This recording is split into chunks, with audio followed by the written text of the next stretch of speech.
Okay, good night. Good night. Thank you. Thank you.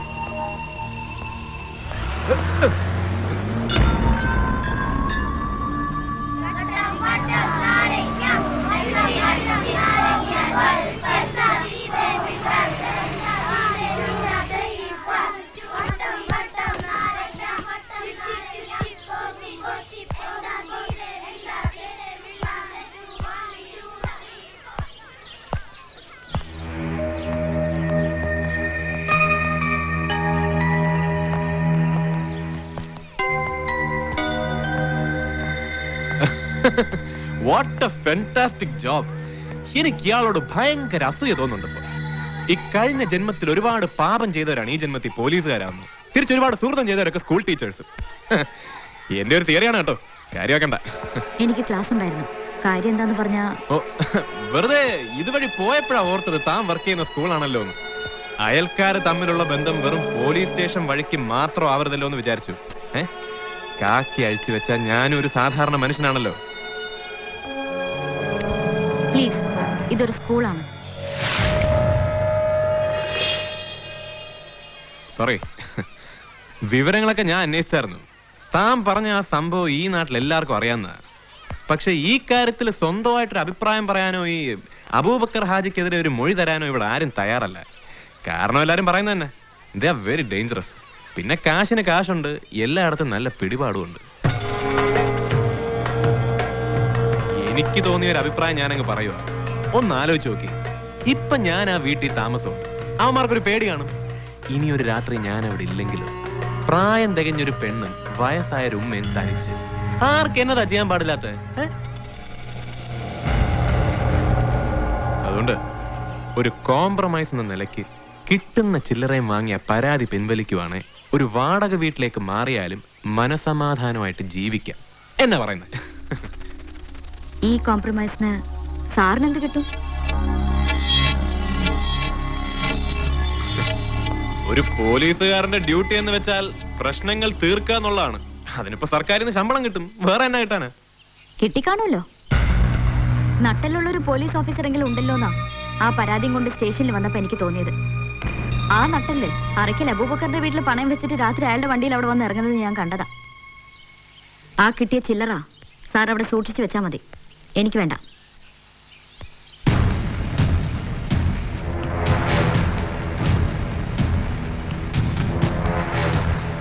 നീ സംസാരിക്കുന്നത് sub inspector സോളമനോടാണ്, അത് മറക്കണ്ട. സബ് ഇൻസ്പെക്ടർ എന്നത് നിയമത്തിന്റെ അവസാന വാക്കല്ലല്ലോ സാർ. അറയ്ക്കൽ അബൂബക്കർ ഹാജിയുടെ കൈകൾക്ക് ഈ കാക്കി ഷർട്ടിന്റെ പോക്കറ്റ് വരെ നീളമുള്ളൂ. അതിനപ്പുറം ഒരുപാട് ലോകമുണ്ട്. അത് മുഴുവൻ എത്തിപ്പിടിക്കാനുള്ള നീളം അയാളുടെ കൈകൾക്കില്ല. അത് മനസ്സിലാക്കാനുള്ള വലിപ്പം നിങ്ങളുടെ മനസ്സിനുമില്ല.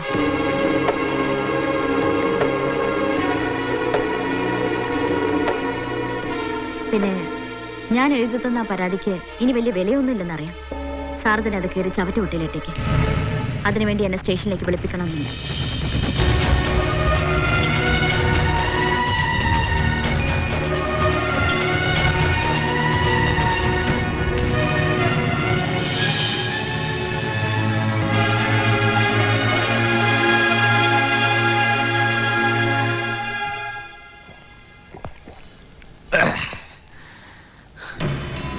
സബ് ഇൻസ്പെക്ടർ സോളമൻ, ഇത്തിരി പോന്നൊരു പുഴു. എവിടെ പോയടോ സോളമ തന്റെ അഹംഭാവം? അത്ര ആൾക്കാരുടെ മുമ്പിൽ വെച്ച് അവളോടൊരു മറുപടി പോലും പറയാൻ പറ്റാതെ.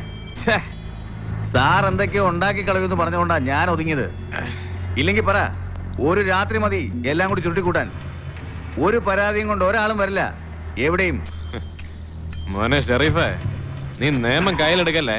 അതിനോട് ഞങ്ങളുണ്ട് പോലീസുകാര്. ഒഴിയടാ, അവൾ എന്നോട് കാണിച്ചേക്കെ താൻ കള. പക്ഷെ നിങ്ങളോട് വാങ്ങിയ പണത്തിന്റെ നീതി എനിക്ക് നിങ്ങളോട് കാണിക്കണം. സർക്കാർ തരുന്ന ശമ്പളത്തിന് സർക്കാരിനോടും. അതുകൊണ്ടെല്ലാം നിയമപ്രകാരമേ നടക്കാവൂ. അതേ നടക്കൂ. നിന്റെ പേരെന്താ? സൈദുന്ന. ഈ സൈദിന് നാളെ എനിക്കൊന്ന് കിട്ടണം.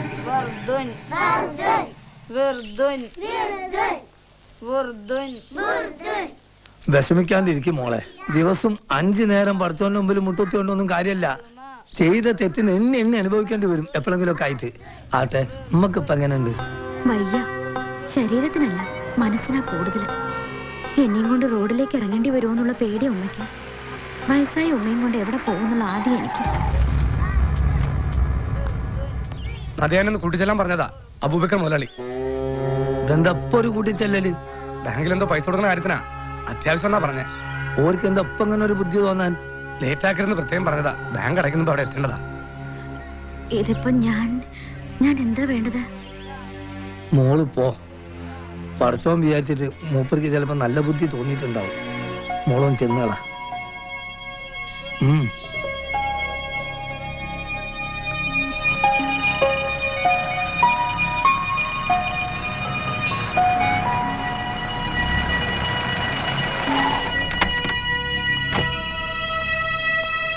ഇറങ്ങി വരും. ഇവിടെയോ? ഇവിടെ എന്താ? ഇവിടെ മുതലാളി ഉള്ളേ, മുകളിൽ മുറിയിരിക്കുക. അത് വേണ്ട, ഇവിടെ കയറി സംസാരിക്കാൻ ഞാനില്ല. എന്ന് പറഞ്ഞാൽ എങ്ങനെയാ?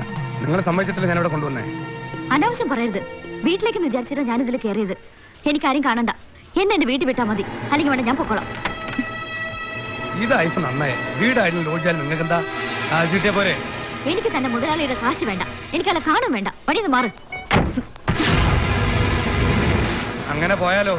എന്നാ പിന്നെ വാങ്ങിയ കാശ് തിരിച്ചു വന്നിട്ട് പോ.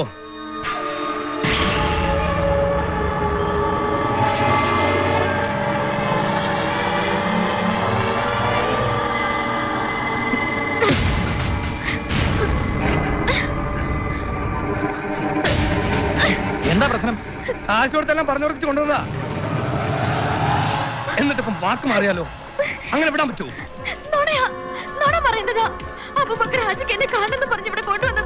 പിന്നെ അബൂബക്കർ ഹാജി പിന്നാളൊക്കെ മാത്രം മൊഞ്ച. എന്നാ പിന്നെ കാശ് വാങ്ങിയപ്പോ പറയണ്ടേ സെയ്ദിന്റെ കൂടെ നീ ലോഡ്ജിലേക്ക് വരൂലെന്നുള്ളത്?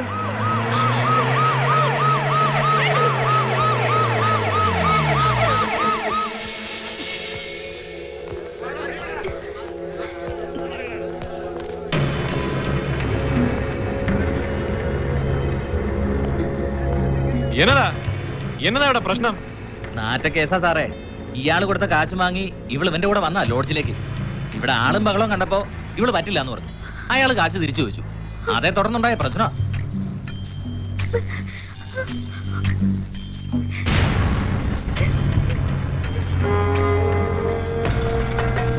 പട്ടാപ്പകൽ വ്യവചാരമാണല്ലടാ റാസ്കൽ.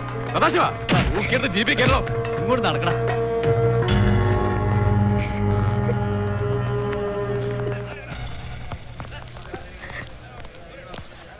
നിന്നോട് പ്രത്യേകം പറയണോടെ. ഹബീബേ, പിടിച്ചു കേട്ട്.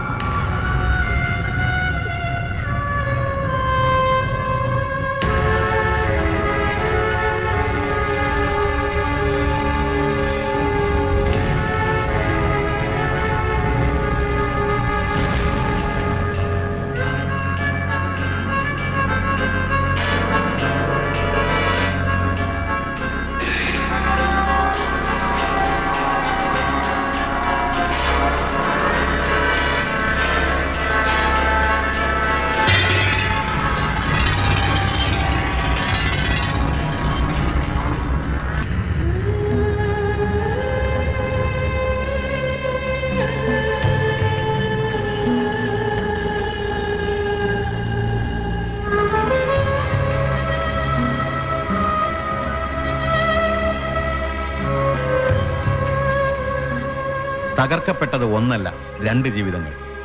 മകൾ പരസ്യമായി അപമാനിക്കപ്പെട്ട വാർത്തയുടെ ആഘാതം താങ്ങാനാവാതെ നദിയയുടെ ഉമ്മ ഹൃദയം തകർന്നു മരിച്ചു. മനസാക്ഷി നഷ്ടപ്പെട്ടവരുടെ ഈ ഉഷ്ണഭൂമിയിൽ നദിയ എന്ന പെൺകുട്ടി ഒറ്റയ്ക്കായി. ദുരന്തത്തിന്റെ വ്യാപ്തി ഇത്രത്തോളം പ്രതീക്ഷിച്ചിരിക്കില്ല സോളമനും. കുറ്റബോധമോ വേദനയോ അല്ല, ചെയ്തത് ശരിയാണോ എന്ന് സ്വയം ചോദിക്കേണ്ടി വന്ന ജീവിതത്തിലെ ആദ്യത്തെ സന്ദർഭം.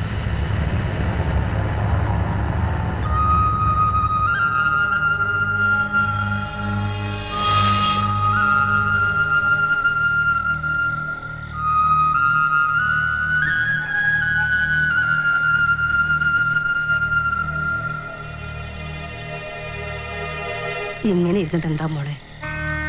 എന്റെ വിഷം അറിയാഞ്ഞിട്ടല്ല. എന്നാലും ജലവാനല്ലാതെ ഒത്തിരിപ്പിരുന്ന പോയൊരു തിരിച്ചു വരുമോ? നിങ്ങളൊന്ന് പറഞ്ഞു നോക്കി മകളെ. നേരത്തോടെ നേരെ ഒരിത്തി വെള്ളം ഇറക്കിയിട്ടല്ലേ കുട്ടി. ഇങ്ങനെ ഇരുന്ന് ഉള്ളു വേവിക്കാതെ എന്റെ മോളെ, നീ ഞാൻ പറഞ്ഞോന്ന് കേക്ക്.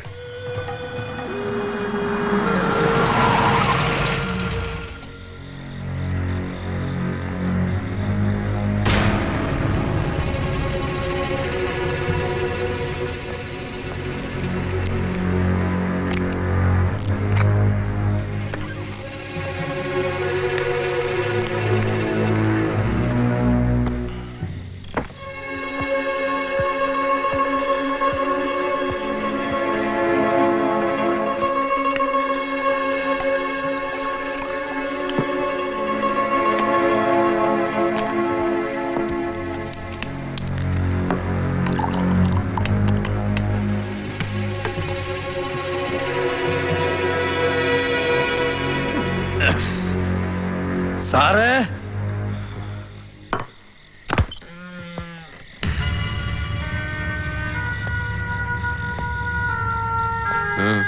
ഒന്ന് കാണാൻ വന്നതാ. എന്നതാ ഈ നേരത്ത്? പടച്ചോനെ എന്ന് വിളിച്ചാലും തമ്പുരാനെ എന്ന് വിളിച്ചാലും വിളി കേൾക്കുന്ന ഒരു ദൈവം ഉണ്ടല്ലോ, ആ ദൈവം പൊറുക്കൂല തോന്നും. ആ കുട്ടി ഇതുവരെ ഒന്ന് കരഞ്ഞിട്ടില്ല. ആ കണ്ണീര് പക്ഷെ നിലത്തല്ല വീഴ, ഈ നെഞ്ഞത്താ. അത് വീണടം പൊള്ളിപ്പോവും. അവള് കരളൊരുക്കി ഒന്ന് ശപിച്ചാൽ ഈ ജന്മം പാഴായി പോകും. നന്നാവില്ല, ഒരു കാലത്തും നന്നാവില്ല.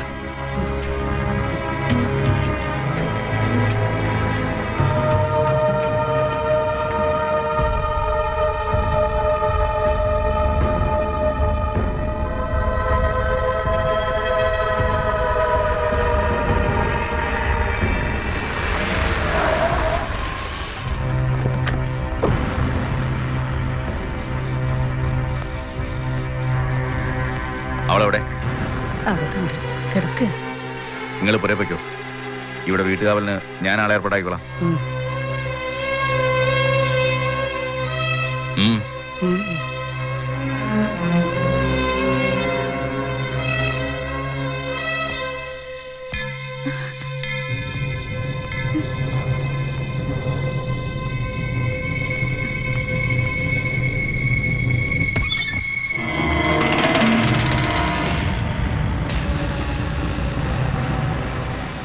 മയ്യത്ത് അടക്കുന്നതിന് മുമ്പ് എത്തണമെന്നുണ്ടായിരുന്നു. വൈകി. മംഗലാപുരത്തായിരുന്നു. കഴിഞ്ഞതൊക്കെ ഞാൻ വിട്ടു. ഇനി കാര്യങ്ങൾ നിനക്ക് തീരുമാനിക്കാം. ഈ വീട്ടിൽ നിന്ന് ഇറങ്ങാതിരിക്കാനുള്ള വഴിയൊക്കെ ഞാൻ നോക്കിക്കോളാം. പക്ഷേ അതിൻ്റെ ഒരു ഗുണം എനിക്കും കൂടി ഉണ്ടാവണം. നിന്റെ ഒരു അവസ്ഥ നീ ഒന്ന് മനസ്സിലാക്ക്. ഒരാളും ഉണ്ടാവില്ല നിന്നെ സഹായിക്കാൻ. മര്യാദക്കാണെങ്കിൽ ഞാനുണ്ടാവും എന്തിനും. നിന്നോട് പുറത്തിറങ്ങാനാ പറഞ്ഞത്. ഒച്ച വെക്കണ്ട. നബീസ് താത്തനെ ഞാൻ പറഞ്ഞയച്ചു. എടീ, ഞാൻ വിചാരിച്ച നിമിഷങ്ങൾ മതി. മനസ്സിലായോടി? ആ മയ്യത്തിന്റെ മേലിട്ട മണ്ണൊന്ന് ഉണങ്ങിയിട്ട് മതി എന്ന് വിചാരിച്ചാ ഞാൻ. പക്ഷേ നീ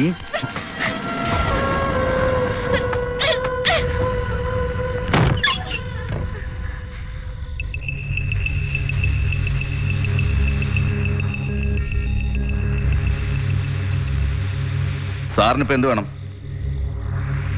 എനിക്കിപ്പോ ഒന്നും വേണ്ട, അതുപോലെ തനിക്കും ഇപ്പൊ ഒന്നും വേണ്ട. തനിറങ്ങിക്കോ. കാര്യങ്ങളൊക്കെ നമുക്ക് നാളെ പകൽ വെളിച്ചത്തിൽ തീരുമാനിക്കാം. ഇതെന്റെ കാര്യം. ഇതെപ്പോ എങ്ങനെ വേണമെന്നൊക്കെ ഞാൻ തീരുമാനിക്കാം. സാറ് പെട്ടെന്ന് സ്ഥലം വിടാൻ നോക്ക്.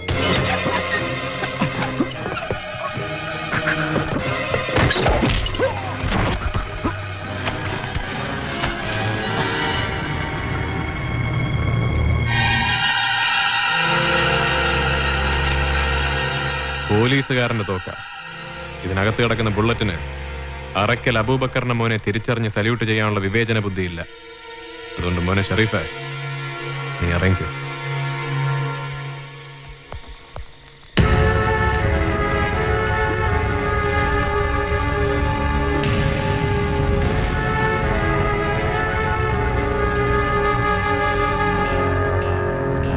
സോളമന വീട്ടിലുള്ളിടത്തോളം കാലം ഒരു നായിന്റെ മോനും അസമയത്ത് ഇവിടെ കയറി വരില്ല. പിന്നെ അന്ന് തോന്നിയൊരു ദേഷ്യത്തിന്റെ പുറത്ത് അങ്ങനെയൊക്കെ ചെയ്തു പോയത്.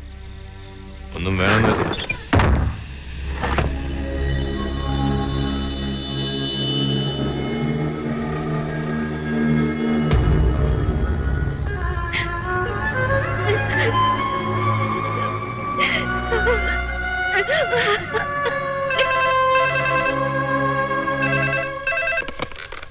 ഹലോ, ആ സോളമനാ. ഞാൻ മംഗലാപുരത്ത് നിന്ന് കുറച്ച് ദൂരെയാവുള്ളത്. സബ് ഇൻസ്പെക്ടറുടെ ഒരു സഹായം എനിക്ക് വേണ്ടി വരും. എന്നാ? രാത്രി നമ്മുടെ ഒരു കണ്ടെയ്നർ ആ വഴിക്ക് വരും. ബാക്കി റൂട്ട് എല്ലാം ക്ലിയറാ. അവിടെ എത്തുമ്പോൾ ഹൈവേ പിടിക്കണ്ടെന്നും പറഞ്ഞിട്ടുണ്ട്. ഇൻസ്പെക്ടറെ നമ്മുടെ ഏരിയ ഒന്ന് നോക്കിക്കൊള്ളണം. ആ, ഇവിടെ കുഴപ്പമൊന്നും ഉണ്ടാകത്തില്ല, ഞാൻ നോക്കിക്കൊള്ളാം. നമ്പർ എന്നാന്ന് പറ. ആ, സാറിനെ കാണാൻ ഒരാള് രാജാക്കാട് സ്റ്റേഷനിൽ സാറിൻ്റെ കൂടെ വർക്ക് ചെയ്താന്ന് പറഞ്ഞു. ഒരു ചാണ്ടിക്കുഞ്ഞ്.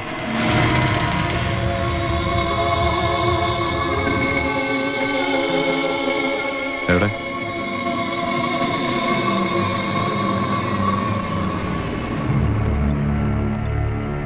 എന്നാടാ ഇവിടെ? സാർ അത് താൻ വാ.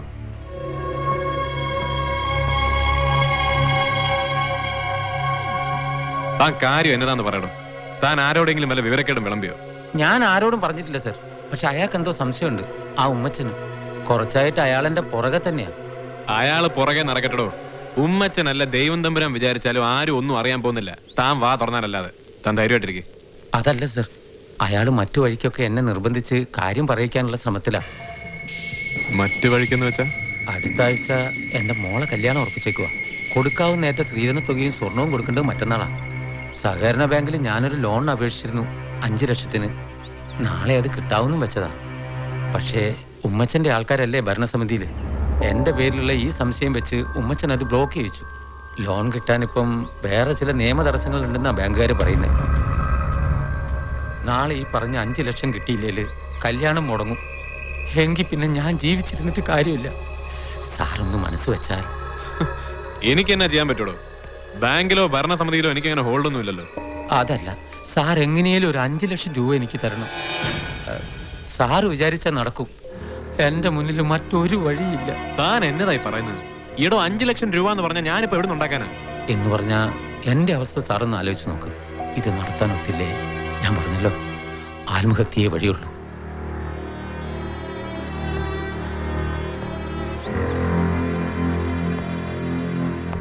രണ്ടു ദിവസം മുമ്പ് ഉമ്മച്ചൻ ഒരാളെ വിട്ടായിരുന്നു എന്നോട് സംസാരിക്കാൻ.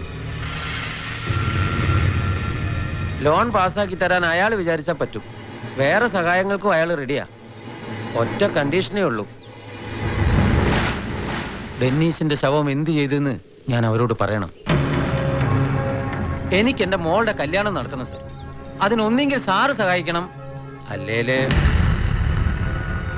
ഞാൻ നേരെ പോയിട്ട് ഉമ്മച്ചനെ കാണേണ്ടി വരും. സോളമനെ നിനക്ക് ശരിക്കും അറിയാഞ്ഞിട്ടാ? സാറ് ചുമ്മാ ശോഭിച്ചിട്ട് കാര്യമൊന്നുമില്ല. സംഭവം വെളിയിലായാൽ സാറ് മാത്രമല്ല ഞാനും തൂങ്ങേണ്ടി വരും. എൻ്റെ മോളുടെ കല്യാണം കഴിഞ്ഞിട്ടാണെങ്കിൽ തൂങ്ങാനും ഞാൻ റെഡിയാണ്. സാറൊന്ന് ശാന്തമായിട്ട് ആലോചിക്ക്. ഞാൻ വെയിറ്റ് ചെയ്യാം. എനിക്ക് നാളെ വൈകിട്ടത്തേന് കാശുമായി അങ്ങ് എത്തിയാൽ മതി. താൻ പോയിക്കോ. കാശ് നാളെ വൈകുന്നേരം ആകുമ്പോഴത്തേനും ഞാൻ അങ്ങ് എത്തിച്ചേക്കാം. ഞാൻ പോകാം, പക്ഷേ നാളെ സാറ് വാക്ക് മാറ്റി പറയരുത്. നിർത്തണോ? സോളമൻ പിഴയാ, ഭൂലോക പിഴയാ. പക്ഷെ സോളമൻ ഒരു വാക്ക് പറഞ്ഞ ആ വാക്കേ ഉള്ളൂ. താൻ ചെല്ല്. നാളെ കാശ് കിട്ടിയില്ലേ സോളമൻ ജീവിച്ചിരിപ്പില്ലെന്ന് കൂട്ടിക്കോ.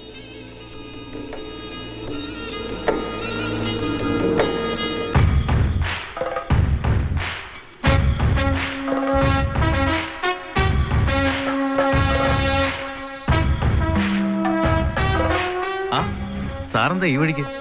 സാർ ഇരിക്കെ.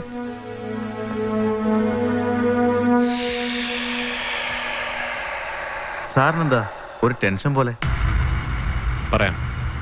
ഞാനൊരു ചെറിയ ഫിനാൻഷ്യൽ ക്രൈസിസിലാണ്. തനിക്കോ അബൂബക്കർ ഹാജിക്കോ എന്നെ സഹായിക്കാൻ പറ്റണം. പണമായിട്ടോ പ്രത്യോപകാരമായിട്ടോ ഞാൻ തിരിച്ചു തരും. ഒരു 5 lakhs. അബൂബക്കർ ഹാജി എത്താൻ വൈകുമെങ്കിൽ താൻ തന്നെ അറേഞ്ച് ചെയ്യേണ്ടി വരും. 5 lakhs? എന്ന് വെച്ചാൽ 5 ലക്ഷം രൂപ. എനിക്കറിയാം അതൊരു ചെറിയ എമൗണ്ട് അല്ല. പക്ഷെ അറയ്ക്കൽ അബൂബക്കർ ഹാജിയുടെ മകൻ ഷെറീഫിന് ഞെട്ടാൻ മാത്രമുള്ള വലിപ്പം അതിനില്ലെന്നും എനിക്കറിയാം. എന്നാര് പറഞ്ഞു സാർ? 24 മണിക്കൂറും കണ്ണും തുറന്നിരിക്കണം ഞങ്ങൾക്ക് 10 രൂപ ഉണ്ടാക്കാൻ. നിങ്ങൾക്കതിന് ഇരുന്നിടത്തിരുന്ന് വെറുതെ ഒന്ന് കണ്ണടച്ചാൽ മതി. അപ്പൊ പിന്നെ പണത്തിന്റെ വില അറിയുന്നത് നിങ്ങൾക്കാണോ ഞങ്ങൾക്കാണോ? പിന്നെ സ്നേഹവും സൗഹൃദവും ഒക്കെ ശരി, പക്ഷെ പണം എപ്പോഴും പണം തന്നെയാ. അവിടെ സ്നേഹവും ഇല്ല, സെന്റിമെന്റ്സും ഇല്ല. ഇത് ഞാൻ പറഞ്ഞല്ല, സബ് ഇൻസ്പെക്ടർ സോളമൻ സാറിന്റെ തിയറിയാ. ഷെറീഫെ, സംസാരിച്ച് കളയാൻ എനിക്കിപ്പോ സമയമില്ല. എനിക്കറിയേണ്ടത് ഇത്രയേ ഉള്ളൂ, യെസ് ഓർ നോ, കാശ് കിട്ടുവോ ഇല്ലയോ? ഞാൻ ഇത്രയും പറഞ്ഞതിന്ന് സാറിനത് മനസ്സിലായില്ലെങ്കിൽ പിന്നെ